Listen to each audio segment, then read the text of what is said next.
이 시간 다 같이 묵도하심으로 남부 뉴저지 지역 제1기 선교훈련 개강 예배를 하나님께 드리겠습니다. 아버지 하나님, 감사합니다. 하나님께서 아버지 하나님 계획하시고 준비하신 기간 선교훈련을 은혜 가운데 시작할 수 있도록 도와주시고 끝날 때까지 하나님께서 함께 해주시고 역사해 주시옵소서. 아버지 하나님, 은혜가 충만한 시간들 될 수 있도록 도와주시옵소서.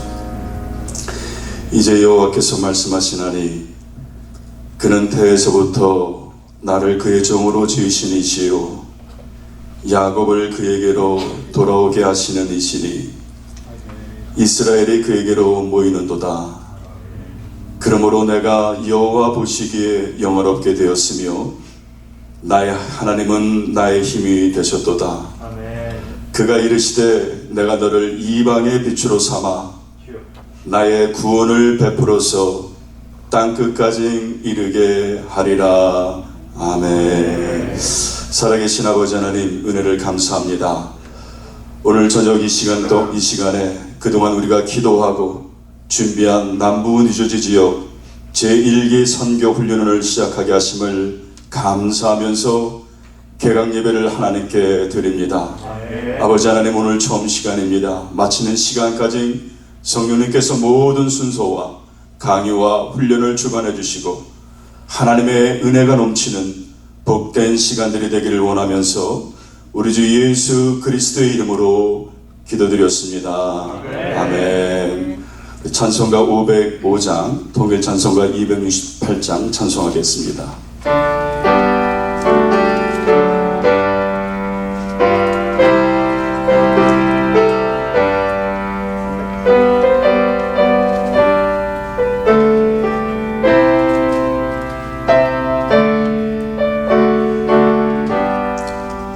온 세상 위하여 나 복음 전하리.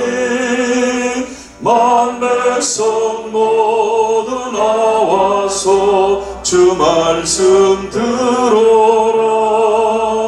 주님께 빠져서 헤매는 자들아, 주님의 음성 듣고서 너 구원 받으라며 전하고 기도해 매일 증인 되리라. 세상 모든 사람 다 듣고 그 사랑 알도록 온 세상 위하여 이 복음 전하리. 저죄인 회개하고서 주 예수 믿으라. 이 세상 구하려 주 돌아가신다. 나 증거하지 않으면 그 사랑 못하리. 전하고 기도해 매일 증인 되리라. 세상 모든 사람 다 듣고 그 사랑 알도록 온 세상 위하여 주의 임하니. 주 예수 이름 힘입어 이 복음 전하자. 먼 곳에 나가서 전하지 못해도 나 어느 곳에 있든지 늘 기도 힘쓰리 하면 전하고 기도해 매일 증인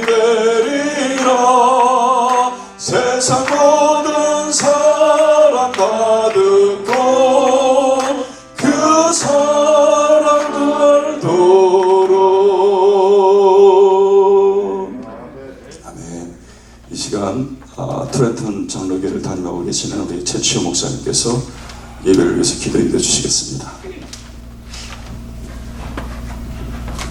기도하겠습니다. 살아계시고 거룩하신 아버지 하나님 감사합니다. 우리를 태초 가운데 계획하시고 예정하시고 주의 부르심 가운데 우리를 불러주셔서 주님의 귀한 삶을 살아갈 수 있도록 인도해 주시니 감사합니다. 특별히 고국 땅을 떠나서 머나먼 이곳 가운데서 선교사의 삶을 살아갈 수 있도록 인도하여 주시고 우리의 머리털 하나 상하지 않도록 날마다 주 여호와의 손이 우리와 함께해 주시니 감사를 드립니다. 오늘 이 시간 특별히 남부주저지 선교 학교를 개강할 수 있도록 인도하여 주신 아버지 하나님, 시작하게 하신 이도 하나님이시오니 마치는 그 순간까지 주께서 함께하여 주시옵소서. 하나님, 세계 열방을 향한 아버지 하나님의 그 뜻이 성경 곳곳마다 얼마나 많이 있는지요. 하나님의 약속의 말씀을 듣고 읽어 내려갈 때마다 우리의 심령이 뜨거워지게 하여 주시고 살아계신 아버지 하나님의 마음이 우리의 심령 가운데 이식되게 도와 주시옵소서.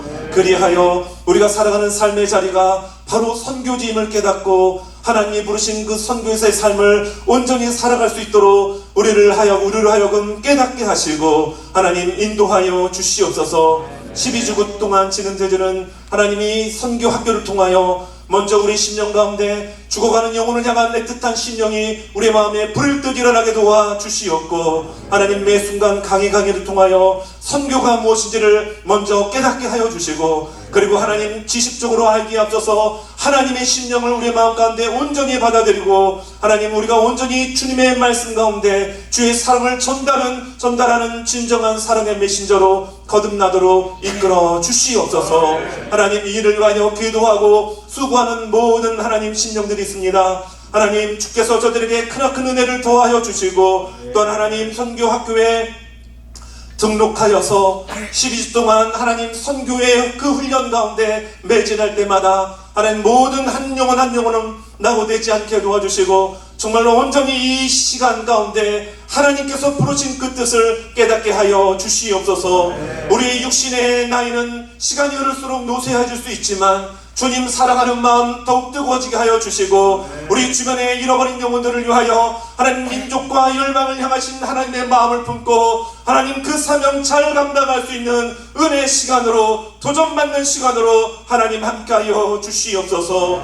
이 시간 겸손히 주의 말씀 듣기 원합니다. 하나님께서 세우신 귀한 양충길 목사님의 하나님의 귀한 말씀을 통하여 선교적 삶을 깨닫게 하여 주시고 하나님의 약속의 말씀 앞에서 우리가 온전히 진정한 선교의 삶을 살아내는 우리 모두가 되게 도와 주시옵소서. 장소를 제공하는 대한교회와 또한 최릴 하나님 제일교회를 축복하여 주시고 수고하는 모든 손길마다 하나님의 풍성한 주의 은혜로 함께하여 주시옵소서. 감사하며 거룩하시고 주의 복음 증거하기를 간절히 소망하고 갈망하시는 예수 그리스도의 이름으로 기도합니다. 아멘.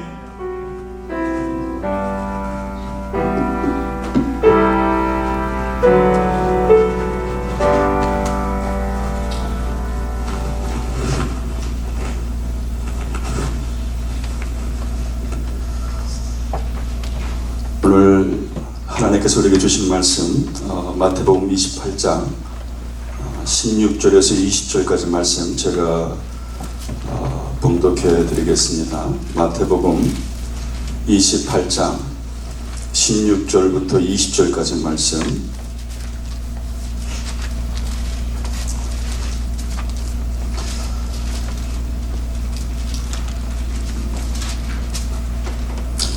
열한 제자가 갈릴리에 가서 예수의 명하시던 산에 이르러 예수를 배웠고 경배하나 오히려 의심하는 자도 있더라.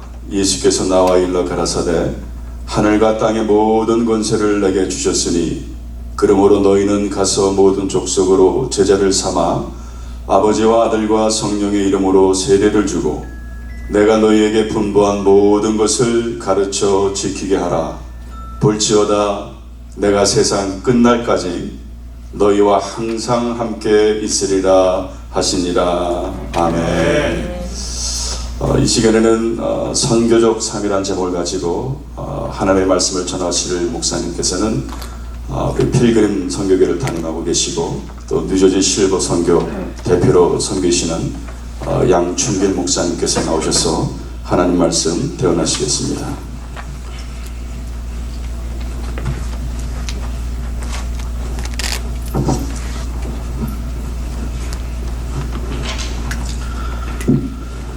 할렐루야. 하나님께 영광을 올려드립니다.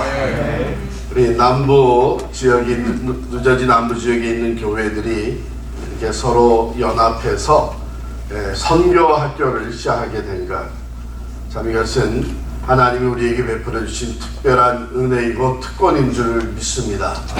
오늘 오신 여러분들을 진심으로 환영합니다. 우리 모두는 변화를 원해요. 세상은 계속해서 변하고 있는데 때로 우리는 변화를 원하면서 변화하지 못하는 우리들의 모습을 봅니다.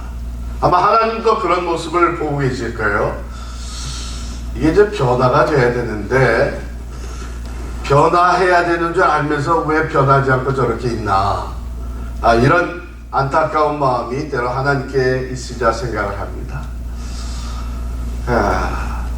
그런데 우리가 변화되지 않겠다고, 변화를 원치 않고 있다가도 이제는 안 되겠구나, 이제는 변화돼야 되겠구나, 뭔가 달라져야 되겠구나, 이런 의식을 강하게 갖게 되는 경우는 위기 상황에 봉착했을 때입니다. 그래서 편안할 때는 아무도 변화를 원치 않습니다. 그렇죠? 위기 상황에 봉착하니까 이게 뭐가 변화되겠구나 하는 것을 느끼게 되는데, 제가 담임하고 있는 필그림 교회가 잘 성장을 했어요. 개척해서 잘 성장을 하다가 제가 어느 세미나에 참석을 해서 그 세미나에서 교회를 진단해보는 그런 시간이 있었습니다. 그래서 교회가 지금 성장기에 있는지 정체기에 있는지 쇠퇴기에 있는지 이것을 진단해 볼 수 있는 그런 자료를 제공을 해 주더라고요. 그래서 그 자료를 사용을 해가지고 우리 교회를 이렇게 진단을 해봤어요. 그랬더니 교회가 정체기에 있구나 하는 것을 제가 깨닫게 됐어요. 뭔가 활발하게 돌아가는 것 같은데 그 진단 결과 정체기에 있구나 하는 것을, 이제 교회에 돌아와서 우리 재직들을 모아서 우리 교회가 정체기에 있으니까 우리가 새롭게 재활성화를 이루어야 합니다. 새롭게 변화돼야 되겠습니다. 그랬더니 아무도 받아들이지 않는 거예요. 목사님이 또 뭔가 새로운 일을 저지르고 싶어서 저렇게 분위기를 잡는구나 이렇게 생각하는 것 같아요. 아니 지금 여전히 교회가 숫자적으로 잘 증가하고 있고 활발하게 돌아가고 있는데 왜 정책이라고 그러는가 안 받아들여요. 그래서 제가 그 세미나를 인도하셨던 강사분을 모셔와서 그래서 다른 내용은 안 하셔도 되니까 이 교회 지금 상황 진단하는 것만 좀 해주십시오.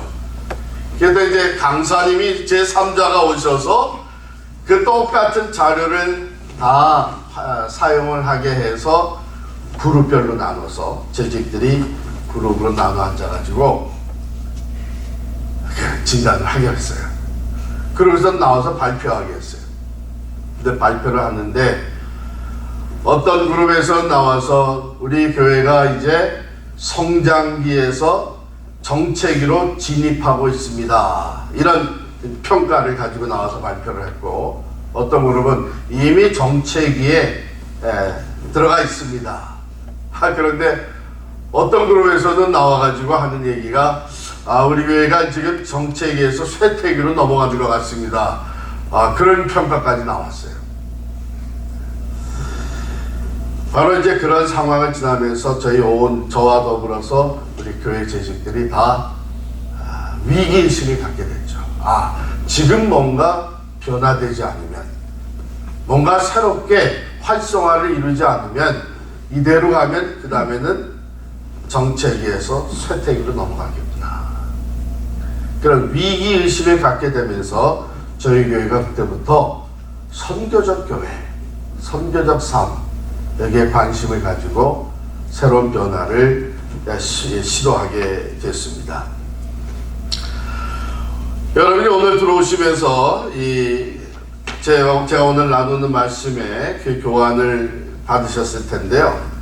제가 간단하게 짚고 넘어갑니다. 교회가 위기 상황을 지나갈 때에 지도자와 더불어서 교회를 이루고 있는 우리 성도들이 그 위기의식을 공유한다고 하는 것은 매우 중요합니다. 그 위기의식을 공유할 때에 우리는 새로운 변화를 위해서 하나가 될 수가 있는 것이죠. 역사적으로 교회들은 위기 상황을 만나게 되었고, 어떤 경우에는 그 위기를 극복해 나가는 경우도 있었지만, 그렇지 못하고 교회들이 말할 수 없이 쇠퇴해져 버린 역사적인 근거들이 있습니다. 먼저 서구 유럽 교회가 쇠퇴했죠. 오랜 역사가 있습니다. 기독교 역사가 오랜 이 유럽 국가들이, 여러분들도 아마 유럽 여행 가보신 분들은 알겠지만 훌륭하게 져놓은 그 교회 건물들이 도서관이나 또는 호텔, 심지어는 술집이나 또 이슬람 사원으로 바뀐 케이스가 상당히 많습니다. 뿐만 아니라 실제적으로 교인들이요, 유럽에서 가나안 교인의 수가 계속 늘어가고 있습니다. 가나안 교인, 거꾸로 하면은 안 나가 교인이죠.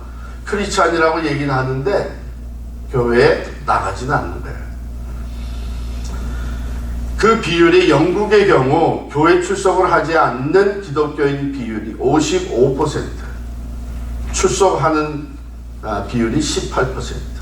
그러니까 크리스찬이라고 하면서 예배 모임에 나가고 교회 활동을 하는 사람, 그 사람들의 거의 3배가 되는 사람들이요, 크리스찬이라고 하면서 교회는 안 나갑니다. 그런데 이러한 상황은 이제 우리 북미주로 또 비슷한 현상이 나타나기 시작을 했습니다. 우리 미국인들의 73%가 자신이 크리스찬이라고 해요. 그런데 실천적인 크리스찬, 즉 신앙 생활을 제대로 하는 크리스찬은 31%에 불과하다고 합니다. 개신교 인구가 이 미국 북미주에서 계속 줄고 있습니다. 특별히 젊은이들이 많이 교회를 떠나고 있습니다. 미국 주류 교단의 교세는 벌써 말할 수 없이 감소 추세에서 계속 진행이 되고 있죠. 자, 그러면 한국 교회는 어떤가? 한국 교회도 벌써 몇 년 전부터 이제는 그렇게 계속 잘 성장하던 한국 교회가 성장이 둔화되었다. 요즘에는 오히려 감소하고 있다. 이런 통계 자료가 나옵니다. 그런데 더 참 심각한 것은 한국 사회 자체가 반기독교적 사회 분위기가 형성이 되고 있습니다. 이것은 엔타이 크라이스트는 아니에요. 그리스도를 반대하는 건 아닙니다. 교회, 엔타이 철치입니다. 교회를 적대시하기 시작했습니다. 청년들이 교회를 많이 떠나고 있어요. 이번에도 제가 한국을 방문해서 얘기를 들어보니까 성인들의 거의 한 18%에서 19%가 개신교 교인이래요.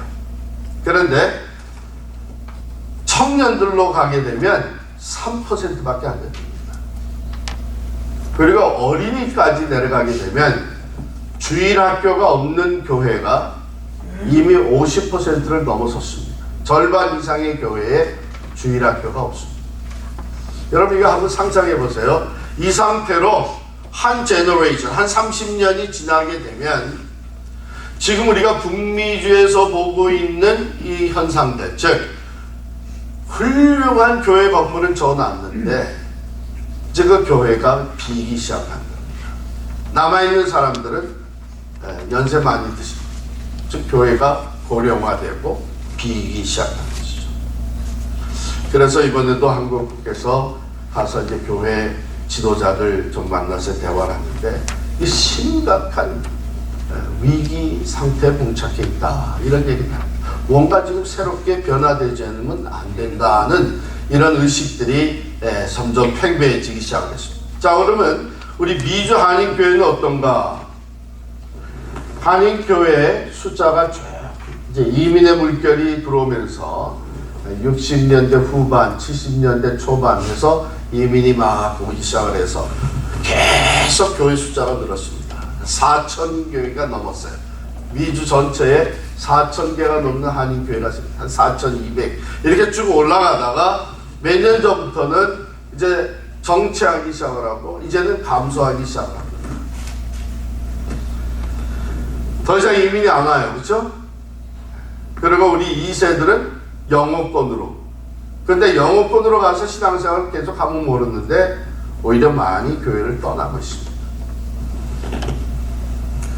그러한 가운데 여전히 교회들이 개교회주의로 교회끼리의 경쟁이 변함없이 아주 심각한 수준에 이르게 되고, 그러한 가운데 성장한다는 교회가 있어도 들여다보면 수평이동이죠. 다른 교회에서 옮겨오는 이런, 끊임없이 우리 2세들은 집을 떠나면서 대학에 가면서 소위 말하는 게 silent exodus, 그래서 잠잠히 조용히 교회를 떠난 거예요.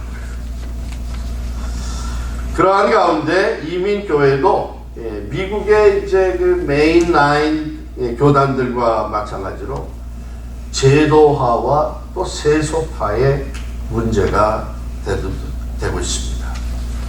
그런 가운데 이미 한인교회 내에도 동성애의 문제가 일어나기 시작을 했고, 미국 이 사회 또 미국의 교단들 중에서는 이미 동성애자들의 결혼을 허용하는 법이 통과되어 있습니다.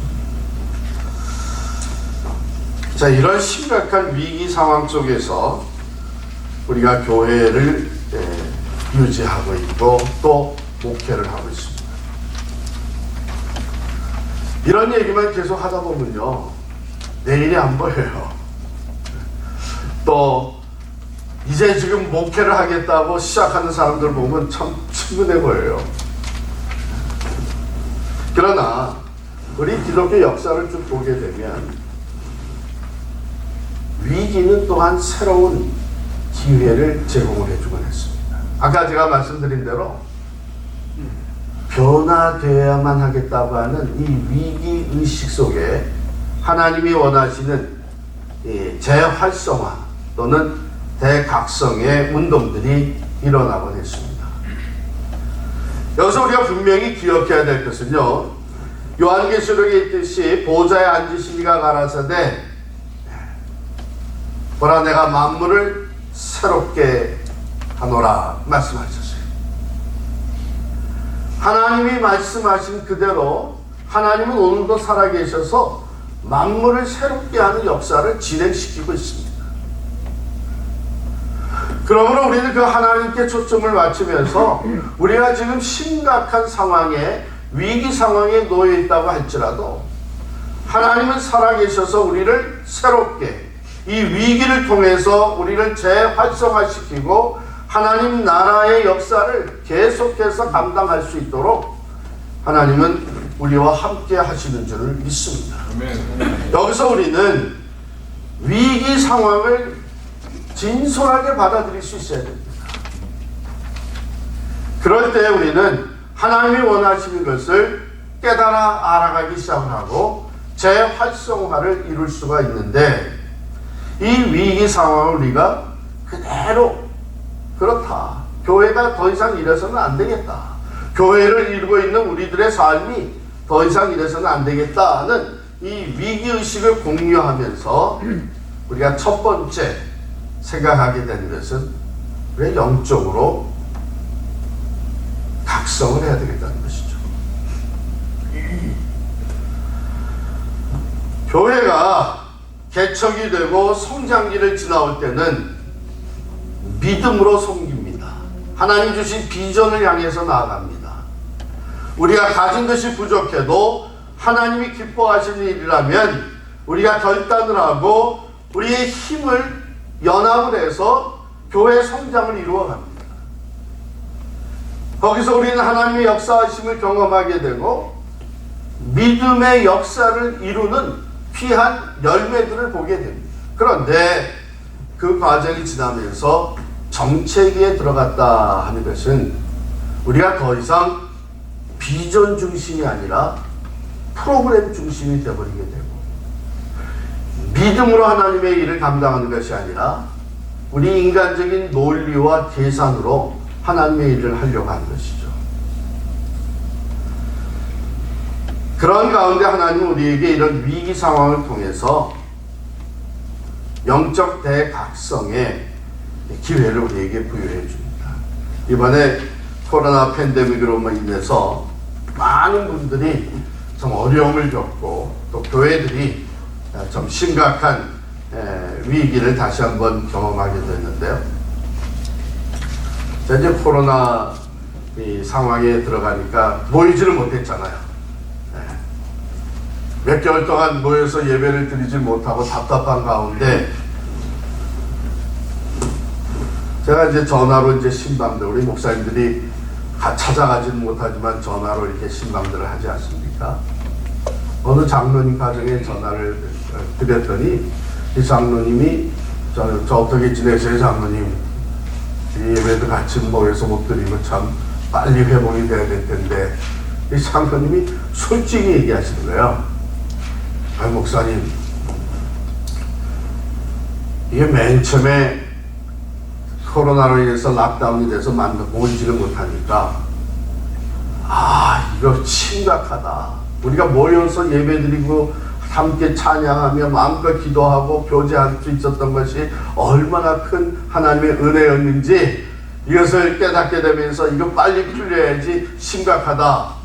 그렇게 시작을 했는데요. 목사님 시간이 지나니까 편해지더라고요. 네. 주일날 아침에 일어나서 심지어는 이 수준까지 가게 된다 하면 세수도 안 하고 온라인으로 예배를 드리는 거예요. 그러다가 본인이 갑자기 두려움만 드는 거예요. 이거 내가 지금 뭐 하고 있는 건가? 내 영적 상태가 이게 지금 뭔가? 그래서 이건 정말 큰 위기 상황이 됐구나 해가지고 가족 회의를 했답니다. 가족 회의를 해서 온라인 예배 드리는 것뿐만 아니라 중단되었던 가정 예배를 다시 시작하게 되고 성경 필사를 장로님이 이제 시작을 하시게 되고 그리고 그 교구에 있는 식구들에게 큐티한 거를 나누는 카톡 네트워크를 만들기 시작합니다. 자, 이렇게 자기 자신의 상태를 들여다보면서 이건 영적으로 내가 지금 심각한 위기 상태에 놓여 있구나 하는 것을 깨달을 때에 영적으로 다시 살아나야 되겠다고 하는 이런 변화가 일어나죠. 그런데 반면에 이렇게 이제 지금 회복이 되고 있는데도 여전히 나타나지 않는 재직들이 또 있어요. 그래서 전화드리게 되면은 아직도 사람들 많이 모여있는데 가는 게 두렵습니다. 그래서 그저 될 수 있는 대로 집에서 예배도 드리고 사람들을 안 만나고 그러고 있습니다. 그렇게 저한테 대답했던 집사님 부부가 저랑 식당에서 딱 마주쳤어요. 근데 그날이 어떠냐면 주일 오후 5시경이에요. 제가 손님과 같이 이제 식당에 가서 식사를 하는데 한 그룹 한 7, 8명이 쭉 들어오는데 거기에 우리 집사님 부부가 같이 있는 거예요. 복장을 보니까 골프를 치고 온 거예요. 그래서 제가 이 그 장로님과 전화했던 거, 또 이 집사님과 대화하고 또 직접 마주쳤던 거 보면서 이게 영적으로 이게 위기 상황이라는 것을 깨닫는 것이 얼마나 큰 은혜인가 하는 것을 생각했어요. 마치 개구리가 미지근한 물에서 계속 벌써 삶아지고 죽는 줄도 모르고 이렇게 죽듯이 이게 영적 위기 상태라고 하는 것을 깨닫지 못할 때에 그 영혼은 자기가 죽어가는 줄도 모르고 멸망에 이르게 되는 겁니다. 그래서 위기가 우리에게 가져다주는 이 새로운 기회요 또 축복이 되는데 영적 각성 운동이 일어나게 되는 것이고 교회가 본질을 회복하는 본질적인 것을 회복하는 이런 계기가 됩니다. 그래야 해서 복음에 살아있는 그 운동력이 회복되기 시작하는 것이죠. 바로 이 선교적 교회, 미셔널 처치 또는 선교적 삶, 미셔널 라이프라고 하는 것은 이런 위기 상황 속에서 일어난 운동입니다.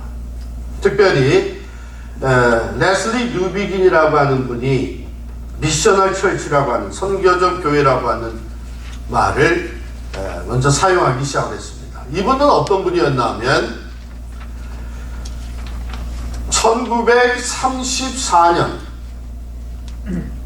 1934년에 영국에서 인도로 파송받아 나간 선교사였어요.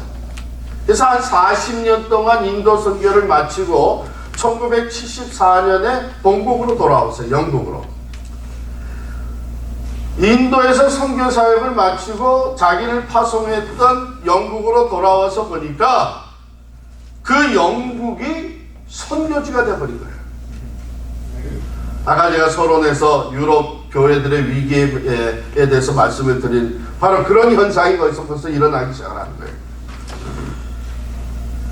그래서 뉴비긴 선교사님이 뭐라고 얘기했냐면 영국에 돌아와서 선교지가 되어버린 그 땅을 보면서 거기에는 복음에 대한 반대보다 더 마주 대하기 힘든 복음에 대한 차가운 멸시가 있었다. 영국은 이교도 사회였으며 이렇게 아주 다루기 힘든 이교도 형태를 진정으로 선교적으로 대면하는 것을 개발하는 것이 바로 영국 교회가 직면한 가장 큰 지적인 그리고 실제적인 임무이다. 이런 말을 하면서 교회가 미셔널 처치로 회복이 되어야 된다 하는 운동을 일으키기 시작했습니다. 자, 그러면 선교적 교회, 미셔널 처치 또 미셔널 라이프라는 것은 무엇을 얘기하는가? 제가 저희 교회에서 우리 교회가 이대로 가면은 정체기에서 쇠퇴기로 지나 교회가 재활성하게 돼야 되는데 그러기 위해서는 교회의 본질적인 것을 회복하기 위해 우리도 이 선교적 교회로 나가야 됩니다. 그랬더니요, 당회에서 장로님 한 분이 그러면 목사님 선교 예산을 몇 %를 더 늘리기를 원하십니까? 이러고 나오는 거예요. 잘 들으시기 바랍니다. 여러분, 이 선교적 교회 운동은 교회의 그 사역 또는 교회의 행위에서 교회 본질로 돌아가는 것입니다. 교회 본질로 돌아가는 것입니다. 여러분, 신약 성경에 교회라고 하는 단어가 가장 처음 등장하는 것이 어딘지 아세요? 지금 속으로 다 맞히신 것 같아요. 마태복음 16장 18절에 보면요, 예수님께서 내가 이 반석 위에 내 교회를 세우리니 음부의 권세가 이기지 못하리라, 이런 말씀을 하세요. 그때 처음 교회라고 하는 단어가 등장을 합니다. 여러분 잘 아시는 대로 이 말씀은 바로 베드로의 그 위대한 신앙 고백이 있은 후에 하신 말씀이죠. 베드로가 주는 그리스도시요 살아계신 하나님의 아들이시니이다, 이런 고백을 하니까 예수님께서 너무 만족해 하셨어요. 바요나 시몬아, 이것을 네게 알게 하리는 육신이 아니고 하늘에 계신 내 아버지시다. 세상의 지혜나 세상의 가르침을 통해서 내가 이것을 깨닫게 된 것이 아니고 하나님께서 내게 이런 고백을 할 수 있도록 믿음을 선물로 주신 것이다. 그리고 말씀하시면 내가 이 반석 위에 내 교회를 세우겠다. 이 반석이라고 하는 것은 물론 베드로의 그 이름이 반석이라는 뜻을 가지고 있지만 이 반석은 바로 베드로가 한 신앙 고백을 의미합니다. 예수 그리스도를 살아계신 하나님의 아들이요 우리의 구주로 믿는 그 신앙 고백 위에, 그 신앙 위에 교회를 세우는 거예요. 그런데 이 말씀을 하시면서 엄청난 약속을 주셨어요. 내가 이 반석에 내 교회를 세우리니 음부의 권세가 이기지 못하리라 했어요. 음부의 권세가 이기지 못하리라. 그 음부의 권세라고 하는 것, 여러분 혹시 나중에 성경을 보시면 그 권세라고 하는 단어의 뜻이 뭔가, 헬라어의 본래 뜻은 대문이란 뜻이에요. 대문 또는 성문. 그러니까 본래 뜻을 그대로 적용을 하게 되면 음부의 성문이 또는 음부의 대문이 이기지 못하리라, 그런 뜻이에요. 여러분, 이 성문 또는 대문은 무슨 목적으로 세웁니까? 이게 공격을 위한 겁니까? 방어를 위한 겁니까? 방어를 위한 것이죠. 방어를 위한 거예요. 그러니까 예수님 말씀하신 것은 뭐냐면 이제 이 땅 위에, 이 세상에 그리스도의 교회를 세우게 될 텐데 내 교회를 세우리니 음부의 성문이 이기지 못한다고 하는 얘기는 이 교회가 이 세상을 장악하고 있는 음부의 권세를 향해서, 음부의 성문을 향해서 이제 전진해 나간다는 것입니다. 그 일이 시작이 됐죠. 후에 예루살렘에서 교회가 시작이 되면서 예루살렘에서 온 유대와 사마리아와 땅끝까지 이르러 내 증인이 되리라. 즉 교회가 땅끝을 향해서 퍼져나가는데 이 세상을 장악하고 있는 음부의 권세가 그것을 감당하지 못하게 된다는 거예요. 그런데 오늘날 많은 사람들이 이 말씀을 어떻게 이해하고 있냐면 교회가 세워지고 음부의 권세가, 사탄의 권세가 교회를 향해서 아무리 공격을 해와도 우리는 끄떡없다. 왜? 예수님이 음부의 권세가 이기지 못한다고 했기 때문에. 교회가 어느 순간부터는 방어적이 되어버렸어요. 그래서 교회의 본질을 회복한다고 하는 것은요, 우리가 좀 우리말로 표현을 한다면 교회의 야성을 회복해야 합니다. 교회는 본래 이 땅에 세워져서 땅끝을 향해서 예수 그리스도의 생명의 복음을 가지고 전진해 나가도록 세워진 것이 교회입니다.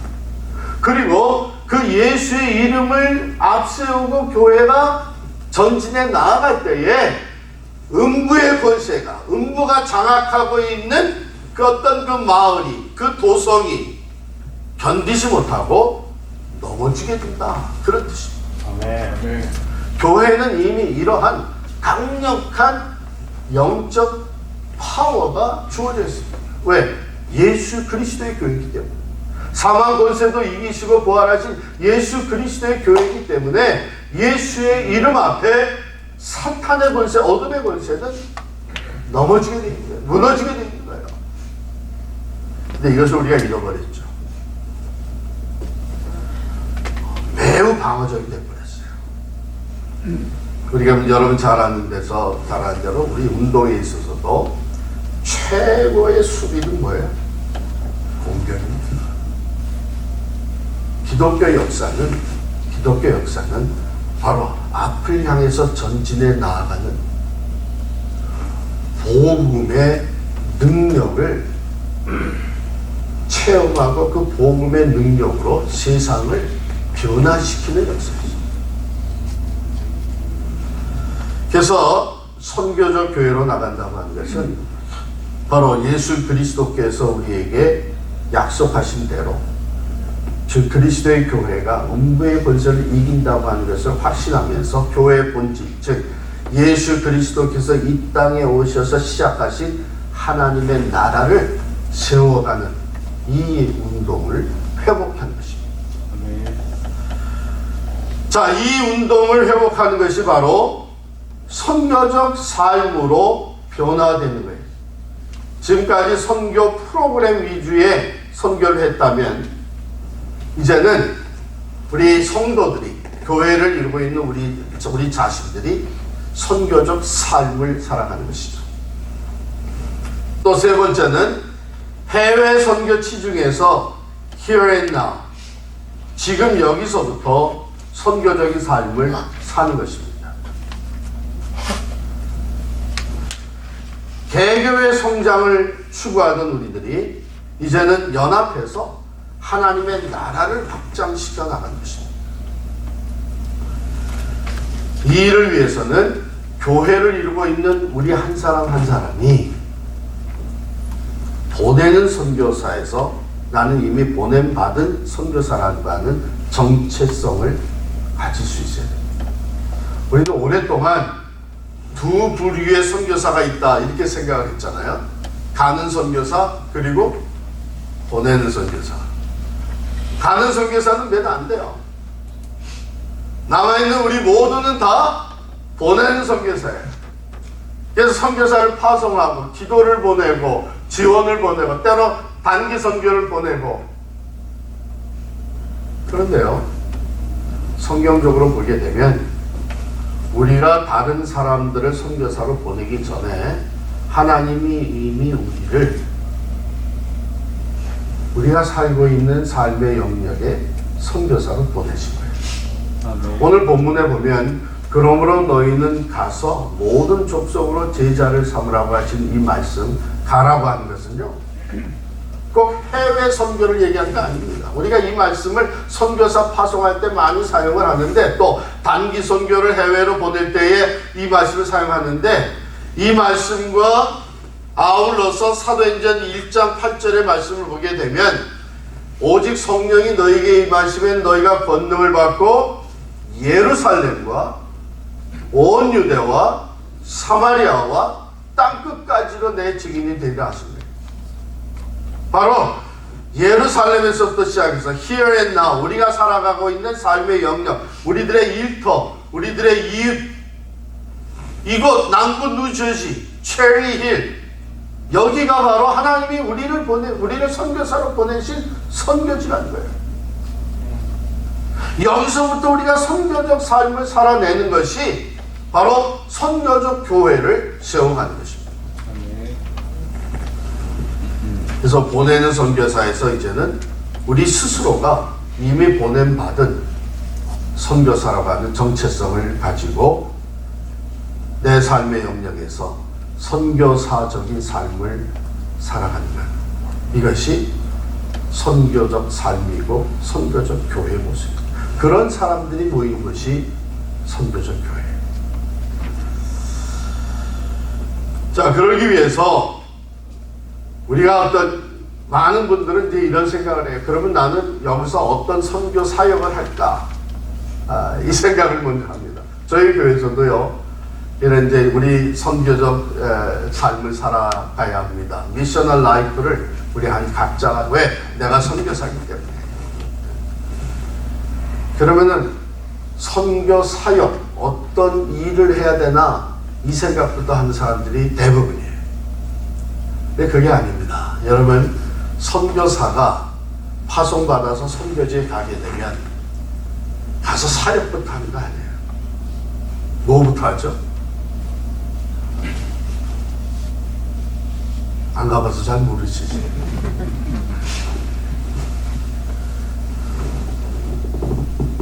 언어를 배우고 그 사람들의 문화를 배우고 그렇죠? 왜 언어를 배워요? 왜 문화를 터득해요? 그래야 거기 현재 있는 사람들하고 관계를 맺을 수가 있어요. 모든 선교는 우리가 잘 아는 대로 전도도 마찬가지죠. 관계에서부터 시작됩니다. 예수님도 이 땅에 오셔서 먼저 죄인들을 찾아가십니다. 소외된 자들 찾아가십니다.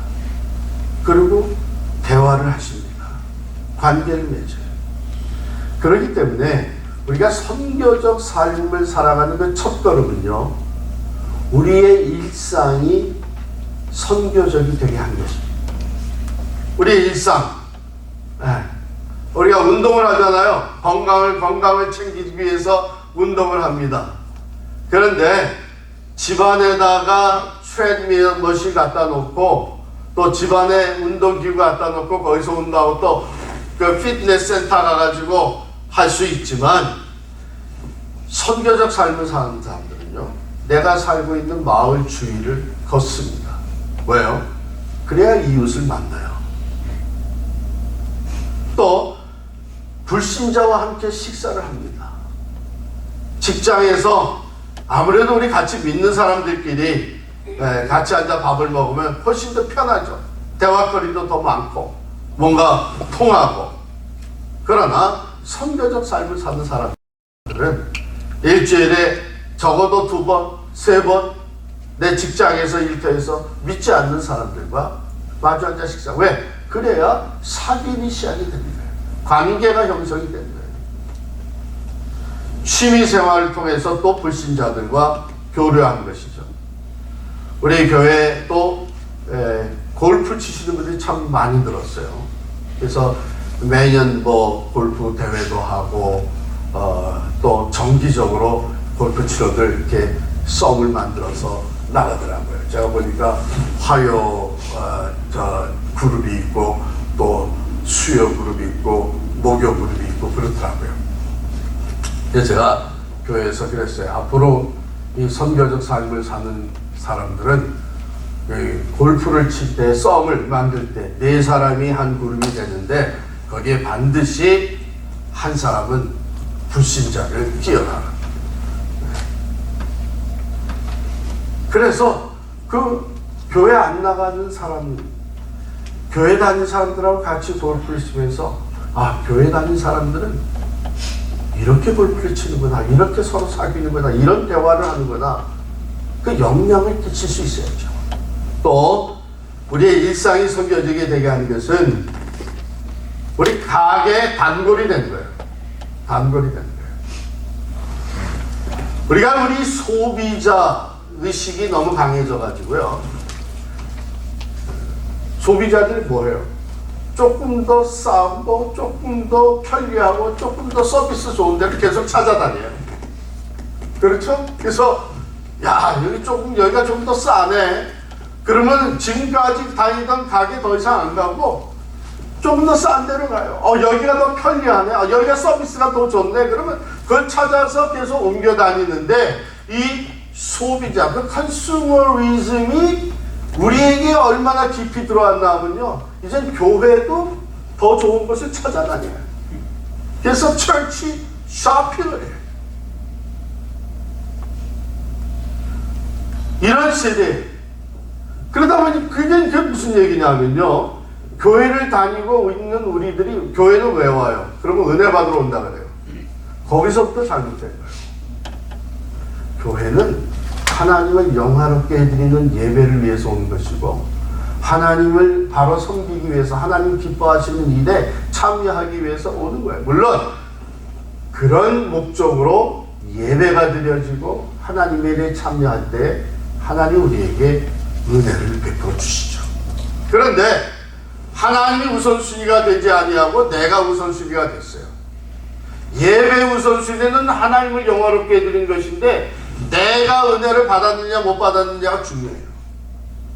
내가 오늘 예배를 하나님이 기뻐하시는 예배를 드렸느냐 못 드렸느냐 그게 우선이 돼야 되는데 오늘 내가 은혜를 받았느냐 못 받았느냐 자기가 중심이 돼 있어요. 이게 컨슈머들 소비자들의 그 멘탈리티입니다. 근데 이게 우리 크리스천들조차도 이런 멘탈리티를 가지고 있으니까 교회 조금 더 편리한 것, 조금 더 좋은 프로그램 있는 것, 시설이 좀 더 좋은 것 옮겨 다녀요. 요즘은 그저 노골적으로 얘기를 하더라고요. 예배 끝나고 나서 오늘 전 방문 오셨다 그래서 우리 새 교우 방문자 환영 테이블에 가서 어떻게 오셨습니까? 오늘 등록하시겠습니까? 그러면 노골적으로 얘기. 지금 저는 철치 샤핑 중입니다. 그게 지극히 일상적인 것이 되어버렸어요.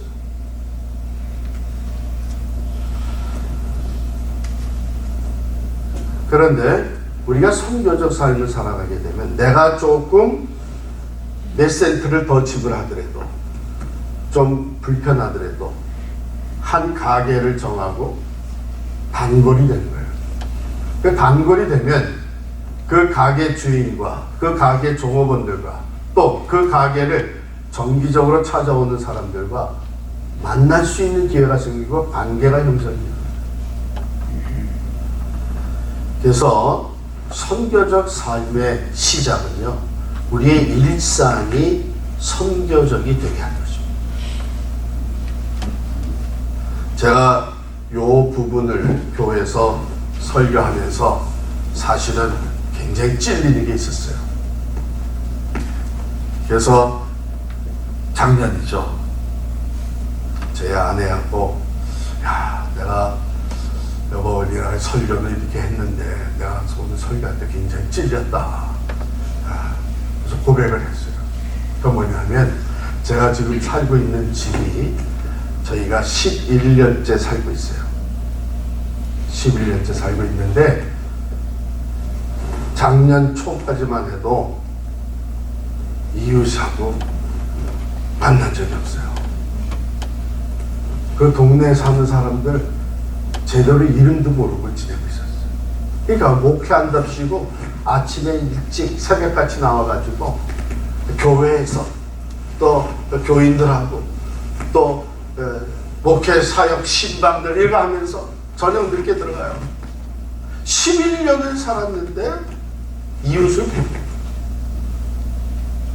그래서 우리의 일상부터 선교적이 돼야 되겠다 해가지고 일부러 조그만 구리백을 만들어 가지고 우리 설날 때 이웃들을 찾아갔어요.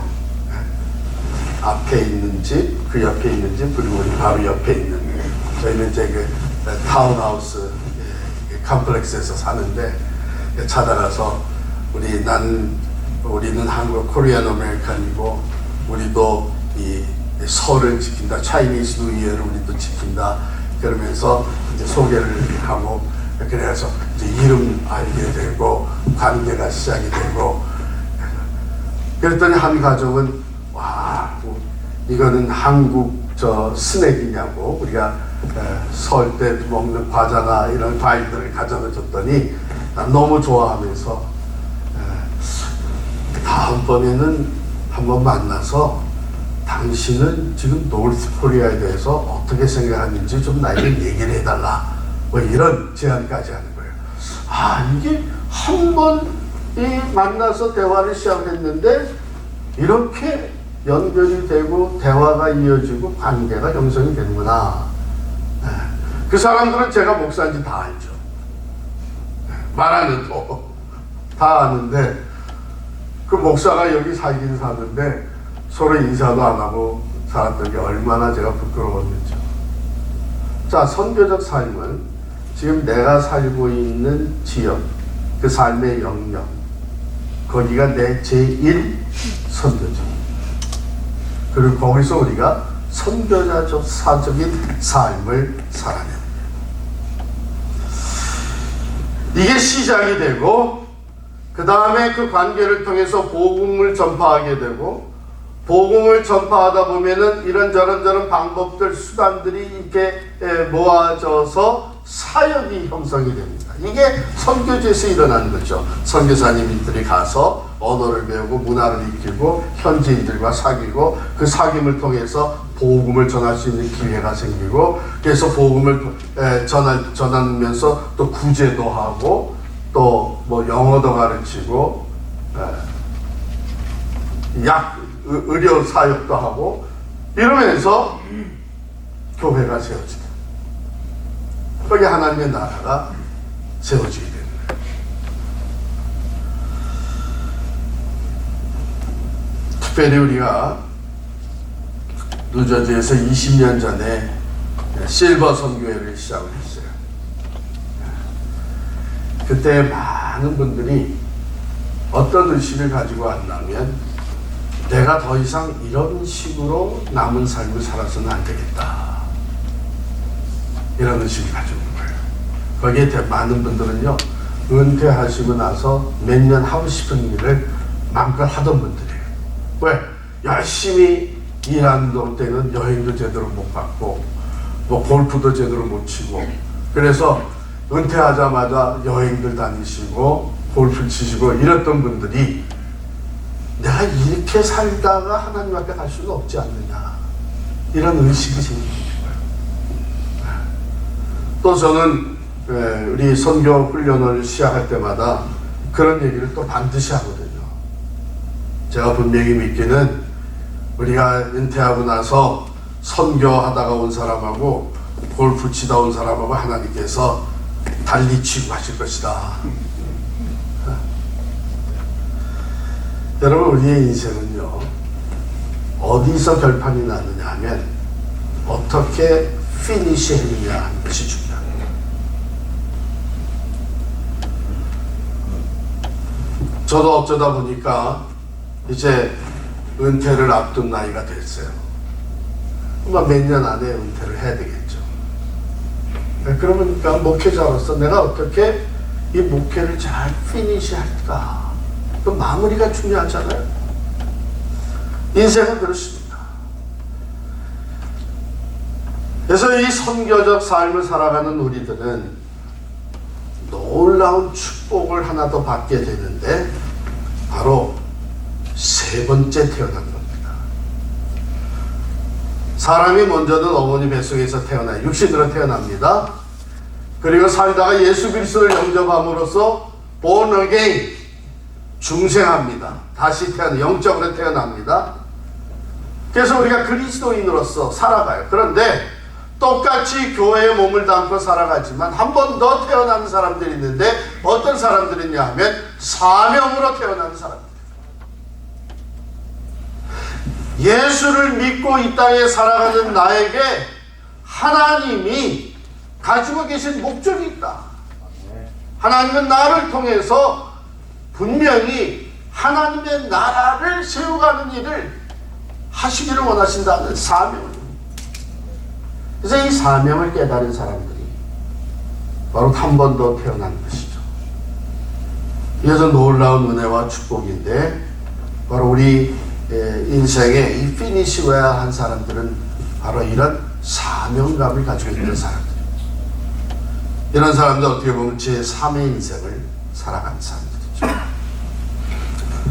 여러분, 너무나 잘 아시는 미국의 거부였던 락펠러가 세상을 떠났을 때에 모든 사람들의 관심은 어디에 있었냐면, 도대체 락펠러가 얼마만큼의 재산을 남겼느냐, 그 재산이 얼마였냐. 그래서 그 락펠러 재단의 회계사에게 질문을 한 거예요. 락펠러가 얼마나 많은 재산을, 얼마큼의 재산을 남겼습니까? 여러분 혹시 아세요? 모르시죠? 그런데 이 락펠러 재단의 회계사가 뭐라고 대답했냐면, 전부 남겼습니다. 전부 남겼다. 그게 얼마가 됐든지 간에 다 놓고 간다는 거예요. 그럴 수밖에 없잖아요. 그 락펠러뿐만이 아니라 우리도 마찬가지고 얼마가 됐든지 간에 다 놓고 갈 수밖에 없어요. 그래서 이런 말이 있죠. 일시적인 것들은 당신의 필요를 채우는 것에 사용하고 영원한 것은 당신이 추구하는 것이 되게 하라. 이 세상에 속한 것, 이 세상에 살면서 우리에게 필요한 것들은 일시적인 것입니다.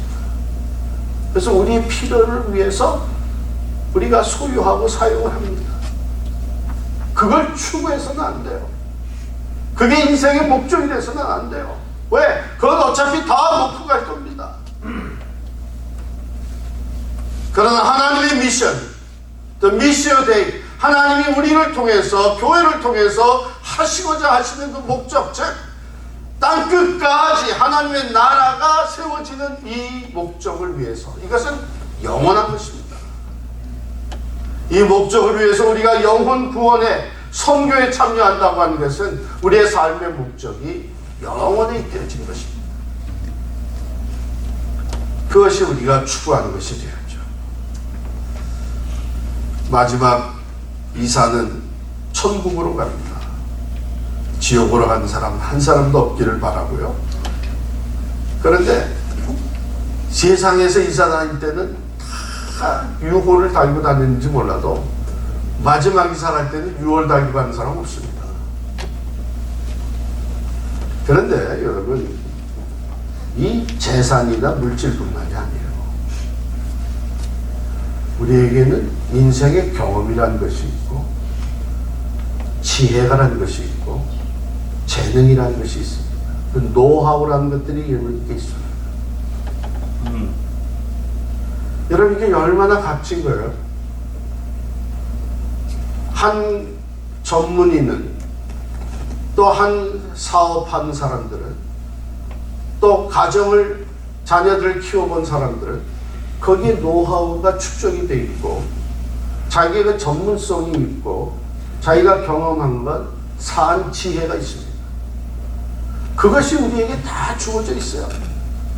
물론 차이는 있겠죠. 그러나 그것이 다 있어요. 그런데 이제 내가 남은 삶을 그래서 여행이나 다니고 취미생활만 하다가 있다는 것은 얼마나 손해보는 것이냐면요, 내가 그 오랜 인생 여정에서 축적해온 이 지혜와 노하우와 경험과 재능을 그냥 땅에 묻어두는 거예요. 이게 얼마나 가치 있는 거예요. 제가 전에 벌써 이제 오래됐는데요, 그 한국일보 그 프론트 페이지에 이런 기사가 났었습니다.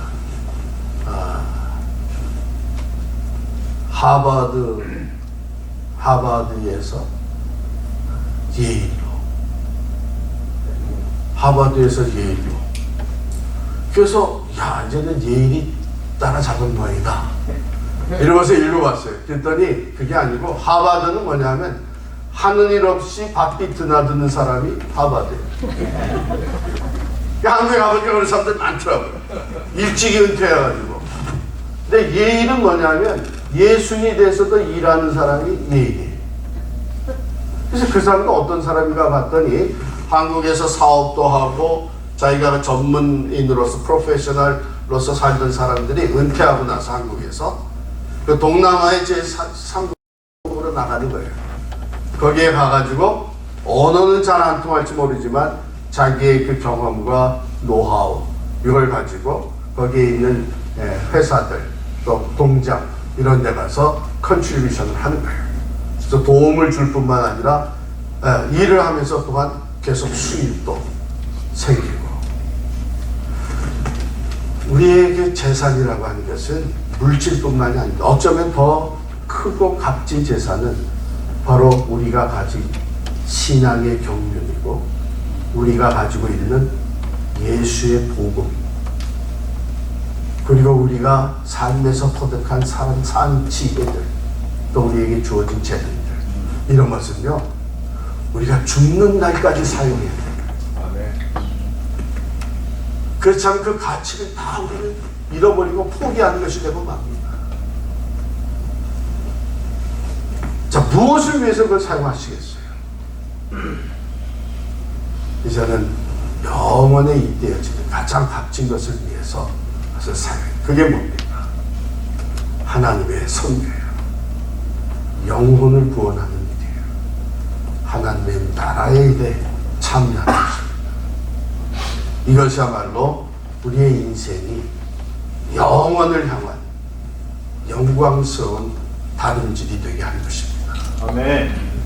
바로 이것을 위해서 우리 남부 지역에 선교 학교가 시작된 것 참으로 귀한 일이고, 이 제1기에 여러분들이 이게 참여하시게 된 것은 하나님의 특별하신 은혜와 축복인 줄 믿습니다. 이 기간 동안에 잘 배우시고 여기에서부터 우리가 살아간 삶의 영역에서부터 선교적 삶을 살아내시는 우리 모두가 될 수 있기를 간절히 축원합니다. 기도하겠습니다. 하나님 아버지 감사합니다. 우리에게 대위임명을 허락하여 주셔서 가서 제자 삼는 이 귀한 일에 우리를 부르시고 사용하시고 보내시니 감사합니다. 그것이 다른 것이 아니라 우리가 살아가는 우리의 삶의 영역인 것을 깨닫습니다. 여기가 바로 내가 선교적 삶을 살아내는 선교지라고 하는 것을 깨닫게 해주심을 감사합니다. 내가 원해서 여기 와 있는 것이 아니라 하나님께서 나를 이곳에 파송하셨다고 하는 이 선교사적 정체성을 가지고 하나님의 선교에 참여하는 우리 모두가 되게 하여 주시옵소서. 예수님의 이름으로 기도하옵나이다. 아멘.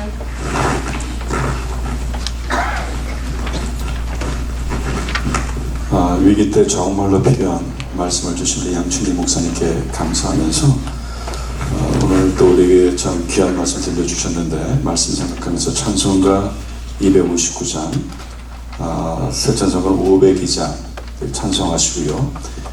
특별히 헌금하는 시간은 갖지 않고 우리 본당 입구에 헌금함이 따로 마련되어 있습니다.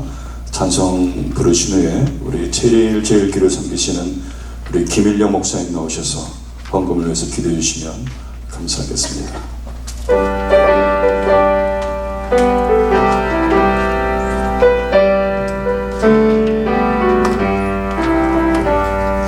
빛의 사자들이 어서 가서 어둠을 물리치고 주의 진리 모르는 백성에게 복음의 빛 비춰라. 빛의 사자들이여 복음의 빛 비춰라. 죄라는 밤 밝게 비춰라. 빛의 사자들이여 선한 역사 위하여 힘을 내라. 주 함께 하시겠네. 주의 넓은 사랑을 전하며 복음의 빛 비춰라. 빛의 사자들이여 복음의 빛 비춰라. 죄라는 밤 밝게 비춰라. 빛의 사자들이여 주님 부탁하신 말씀 전하여 이 진리 전파라. 산과 바다 건너가 힘을 다해 복음의 빛 비춰라. 빛의 사자들이여 복음의 빛 비춰라. 죄라는 밤 밝게 비춰라. 빛의 사자들이여 동서남북어디나 땅끝까지 주님만을 기하고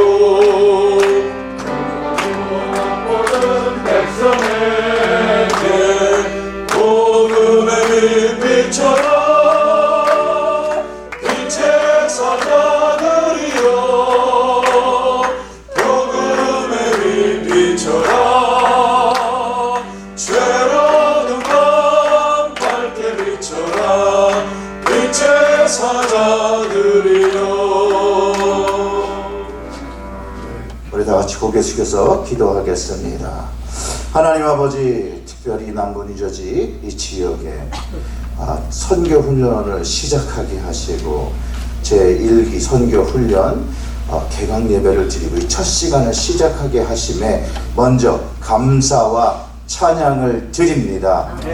적은 것을 모아서 드리는 이 예물이 하나님의 복음이 확장되어지는 곳에 사용하게 하여 주시옵고 우리의 각 교회마다 선교적인 교회가 되게 하시고 또 우리의 모든 믿는 자들이 선교적 삶을 살아가는 인해서 하나님 나라가 더욱더 확장되어지고 영원한 것을 사모하며 살아가는 저희들이 되게 하여 주시옵소서.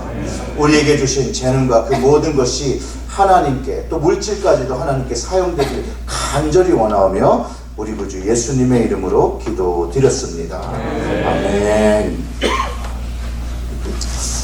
이 시간에는 우리 남부 뉴저지 지역 제1기 선교 훈련을 시작하면서 정말 시작하게 하신 하나님께 너무나 감사하고 또 이 자리에 참여하시고 동참하신 분들께 또 너무나 감사합니다. 그래서 특별히 이 시간에는 우리 제1교를 섬기시는 우리 전동재 목사님 나오셔서 인사 말씀 전하겠습니다. 제1 장로교회. 할렐루야. 제1기 우리 남부 뉴저지 선교 훈련에 오신 여러분들을 주의 이름으로 환영합니다. 우리 서로 인사합시다. 잘 오셨습니다. 또 한번 서로 격려하면서 주의 이름으로 사랑하며 축복합니다. 설교 시간이 아니니까 짧게 인사하겠습니다. 어떻게 우리 그 선교 훈련을 시작하게 되었는가 하면 작년 12월 초에 우리 남부 뉴저지 교회에서 우리 양충길 목사님 모시고 선교직 교회, 또 미셔널 처치, 선교적 삶이라는 그 주제로 세미나를 개최했습니다. 그래서 거기 참석한 목사님들이 참 많은 도전과 또 은혜를 받고 우리 이 지역에서도 선교학교가 필요하다는 것을 느끼고 또 교회에서 하기로 결정하고 우리 목사님께 부탁해서 그 본원의 도움으로 오늘 이렇게 개강을 하게 되었습니다. 이 일을 시작하신 하나님께 먼저 감사드리고 또 이들 그동안 준비하며 기도하며 또 개강할 수 있도록 수고하신 모든 분들께 진심으로 감사를 드리고 특별히 호스트로서 장소를 제공하고 또 오시는 훈련생들을 따뜻하게 영접하고 또 접대해 주신 우리 뉴저지 대한교회와 7일 제일교회 진심으로 감사합니다. 우리 한번 다시 한번 격려의 박수, 감사의 박수. 저는 제 1기를 시작하면서 하나님께 바라는 소원과 기도가 있습니다. 이것이 저뿐만 아니라 오늘 훈련에 참여하는 모든 분들의 기도가 되면서 훈련에 참여하시기를 바랍니다. 첫째는 시작은 미약하나 나중은 창대하게 하소서. 지금 뉴저지 선교 훈련의 그 통계를 보니까 2003년도에 세워져서 지금 20년 동안 그래서 훈련받은 생들이 한 1000명이 넘고 또 단기 선교로 파송받은 한 연인은 한 850명 그리고 남은 생애를 실버 선교사로 선교제 가서 헌신하는 가정들이 13가정이나 된다고 합니다. 참 놀랍죠? 저는 바라기는 오늘 1기를 시작하면서 1기로 거치지 않고 계속 해가 거듭될수록 많은 훈련들이 또 생겨나고 우리 남부 뉴저지 선교 훈련에서도 남은 생애를 실버 선교사로 헌신하며 나아가는 선교사에 배출될 수 있기를 기도합니다. 네. 그 다음에 우리 그 선교 훈련의 표어가 참 제 마음에 와닿아요. 표어가 무엇인지 아세요? 하나님의 꿈이 나의 비전이 되는 인생. 참 좋은 표어를 주신 것 같아요. 그래서 여러분들이 훈련을 받으면서 내게 주신 하나님의 꿈, 이것이 내 남은 생애의 비전이 되어서 그 비전을 이루어 살아감으로 하나님께 복을 받는 인생으로 그래서 그 남은 노후가 건강하고 의미 있고 보람되고 행복한 삶이 되시기를 간절히 기도드립니다. 그래서 오늘 아마 훈련에 오신 분들이 아마 교회의 모든 중추 리더들까지 다 오셨는데, 여러분들이 이 선교 훈련을 받고 이제 개교회로 돌아가서 이 잠자는 자들을 깨우시고 또 그 교회에 또 선교의 각성과 또 품이 일어나서 오늘 우리의 교회들이 오늘 말씀드린 대로 선교직 교회로 다시 거듭나고 세워지는 은혜가 있기를 간절히 기도합니다. 마지막으로 이번에 오신 그 여러분 강사 목사님들 그 프로필을 한번 보세요. 선교 이론과 경험을 다 고루 갖추신 탁월한 분들이 참 좋은 강사들이 오셨는데, 그 모든 강사분들이 그동안 배우고 경험한 그 모든 것들을 다 아낌없이 잘 전달할 수 있도록 지혜와 능력을 주시고 매 시간 말씀을 통해서 많은 도전과 은혜가 있기를 간절히 바랍니다.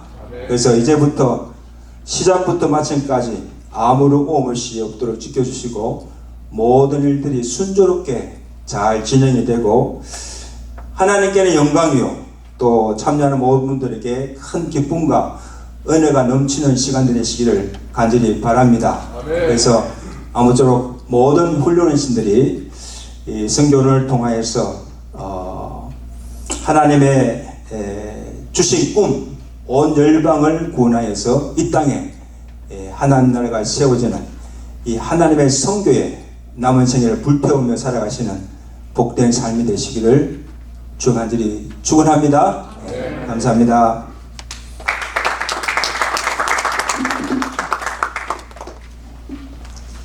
인사 말씀을 설교 말씀처럼 은혜롭게 해주셔서 감사합니다.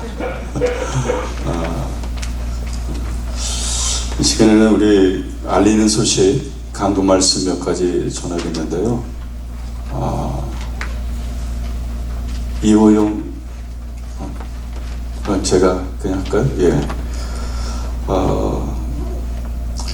남부 뉴저지 선교 훈련은 제1기가 오늘 시작이 됐는데, 사실은 저희가 한 3월 달에 시작을 하려고 했는데 그때 못하게 됐고, 또 5월 초에 하려고 했는데 또 그때도 사정이 생겨서 아주 우여곡절 끝에 마침내 오늘 시작하게 됐는데, 또 시작하게 하신 하나님께 먼저 감사의 말씀, 감사와 또 영광을 돌려드립니다. 또 이 자리에 또 참석해 주신 모든 분들께 다시 한번 진심으로 감사를 드리고요. 또 교육 장소를 또 허락해 주신 우리 체리일 제1교회 대한교회도 감사의 말씀을 전합니다. 오늘 또 우리 양춘길 목사님 말씀 들으셨고 또 인사말을 통해서 여러분 다시 한번 들으셨겠지만, 오늘 또 광고 보니까 다음 주에 또 등록을 하셔도 괜찮을 것 같아요. 그래서 주변에 있는 분들에게도 또 알려주시고, 특별히 목사님들께서는 이번 주에 꼭 조금 더 강하게 강구해 주셔서 다음 주에는 이보다 또 좀 더 많이 참석할 수 있도록, 그래야 끝이 창대하지 않겠어요? 그러니까 시작은 좀 미약하게 시작하더라도 정말 이 남부 뉴저지 선교 훈련이 1기에서 끝나는 것이 아니라 2기, 3기, 4기 계속해서 갈 수 있도록 꼭 그렇게 기도해 주시고 협조해 주시면 감사하겠습니다. 그리고 강의 장소가 7월 2일부터 8월 5일까지는 체리일 제1교회에서 하게 되는 것 꼭 여러분 기억해 주시고요. 그리고 선교 훈련이 다 마친 다음에 아마 8월 중에 아마 난민 선교가 있을 계획인 것 같아요. 그 내용은 나중에 자세히 우리 이호영 장로님께서 설명해 주시면 감사하겠습니다. 이 시간에 우리 4명 다 같이 한번 일어나셔서 찬송 부르신 후에 제일 새행전교회를 담임하시는 최무림 목사님 나오셔서 제1기 선교 훈련원 개강 예배를 마치도록 하겠습니다.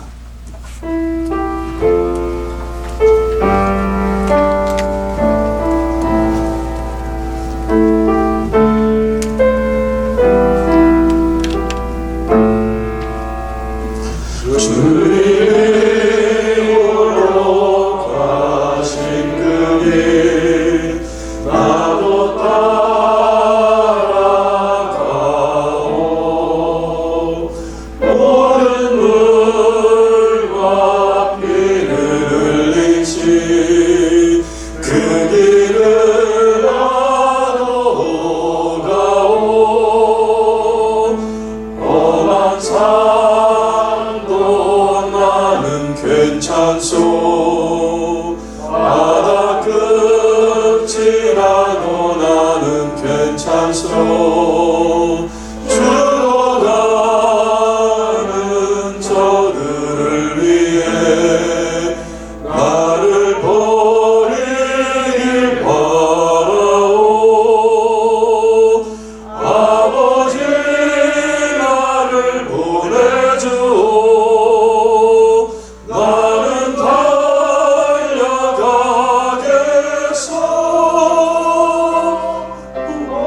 나는 괜찮소 바람을지라도 나는 괜찮소 죽어가는 저들을 위해 나를 버리길 바라오 아버지 나를 보내주오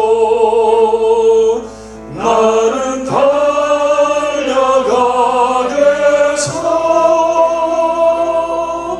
목숨도 아끼지 않겠소 나를 보내주오 세상이 나를 미워해도 나는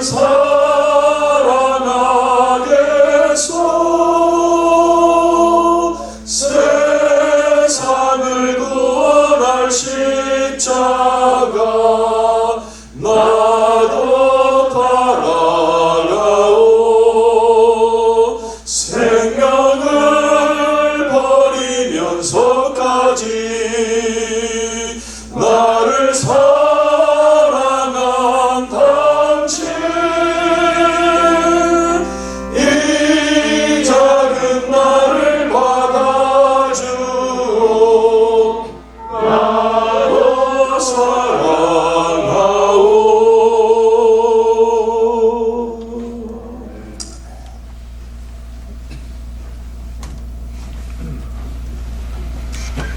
이제는 우리 주 예수 그리스도의 은혜와 아버지 하나님의 무한하신 사랑하심과 성령님의 감화감동 내주교통 역사하심이 이렇게 우리의 삶을 선교적인 삶으로 드릴 것을 결단하면서 이렇게 훈련을 받아 하나님의 영광에 이르도록 달려갈 길을 달려가겠다고 고백하는 당신의 사랑하는 귀한 아버지 한 사람 한 사람 위에 또 여기 함께 모여서 아버지 앞에 영광 돌리는 아버지 귀한 무리 위에 또 섬기는 각 교회 위에 이로부터 영원토록 함께 하시기를 간절히 축원하옵나이다. 아멘.